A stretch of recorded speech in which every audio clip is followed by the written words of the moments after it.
Selon les dernières estimations de l'Organisation mondiale de la santé, 214 millions de cas de paludisme ont été dénombrés au niveau global en 2015, causant 438 000 décès.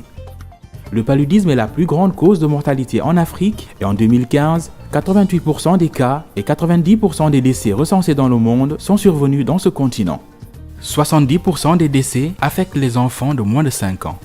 En Guinée, le paludisme constitue un véritable problème de santé publique et représente la première cause de consultation 34%, d'hospitalisation 31% et de décès 14% dans toutes les formations sanitaires et tous âges confondus. En 2012, l'OMS a recommandé l'introduction de la chimioprévention du paludisme saisonnier ou CPS dans les zones où la transmission est forte pendant la saison des pluies pour protéger davantage les enfants de moins de 5 ans.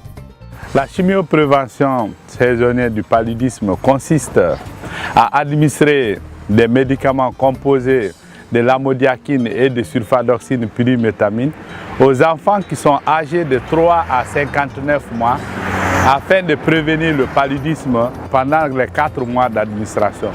L'objectif de la CPS est de maintenir un niveau adéquat d'antipaludique dans le sang de l'enfant tout au long de la période à haut risque. Le projet Access SMC a permis la mise en œuvre de la CPS en Guinée en 2015 dans les districts de Koundara, Gaoual, Mali, Koubia, Tougué et Dinguiraye, auxquels se sont rajoutés Sigiri et Mandiana en 2016.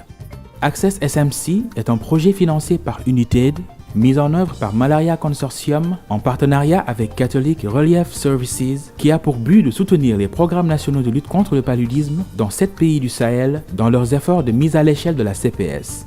Ce projet s'efforce de réduire l'incidence du paludisme simple comme grave, entraînant ainsi une réduction de la demande de traitement au niveau communautaire et des structures de santé, une diminution des dépenses publiques liées au paludisme et enfin une amélioration de la santé des enfants. En Guinée, la stratégie adoptée pour la délivrance des traitements est le porte-à-porte.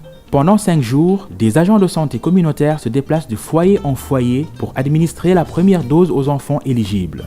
Pour toucher les 210 107 enfants, 1471 agents de santé ont été impliqués en 2015, dont 1261 agents de santé communautaires, 2540 en 2016, dont 2235 agents de santé communautaires formés sur les fondamentaux de la CPS et de la communication interpersonnelle. Les communautés sont au centre même de la réussite des initiatives entreprises par le gouvernement et ses partenaires. C'est pourquoi le projet Access SMC a dès le départ voulu intégrer la CPS dans les stratégies à base communautaire déjà implantées en Guinée. Cela se traduit par l'implication du système de santé, du niveau central au niveau périphérique et des acteurs communautaires, leaders et agents de santé communautaires, tant lors de la planification que lors de la mise en œuvre. Franchement, je vous dirais que cette intervention est bien accueillie par la population. Parce que quand on a commencé la CPS, nous on a d'abord introduit, on a vraiment impliqué tous les leaders, savoir les leaders communautaires, les leaders religieux et les élus locaux. Cette approche communautaire justifie en partie les résultats satisfaisants obtenus à l'issue de la campagne 2015. Sur les 210 107 enfants de 3 mois à 5 ans ciblés, 96% ont été couverts. Fort des leçons apprises en 2015, de bien meilleurs résultats ont été enregistrés en 2016. En effet, l'intégralité des 438 123 enfants de 3 à 59 mois ciblés ont bénéficié des traitements de la CPS, soit un taux de couverture de 100%. Dans nos districts, en 2015, on a couvert 210 107 enfants. Entièrement. Cela veut dire pratiquement 100% au dernier passage. Au-delà de la réduction drastique des cas de paludisme chez les enfants de moins de 5 ans, la mise à l'échelle de la CPS a entraîné une transformation réelle du marché des médicaments de la CPS avec l'avènement d'une version dispersible des comprimés de SP et AQ.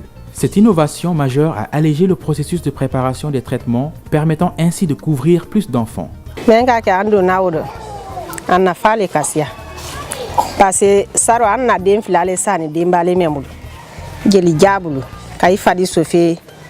Et puis finalement anka yanke kawa kankanke ka jeli do dola fo sinya fila aduna ne tala sinya kile ka do ndom so tala sinya fila me abesa ni me depuis anka idi dam na imanyina alhamdulillah amma problem fo yenyina imane ta yensin kan imandom so finan ta yen amma problem fo isura fe an yemen fo la nye toujours a ye to do kala ila bara men kan parce que amra na fa ye ko juya amra me ya ha nyina nta men su tere ma ke folo amra na fa ire yi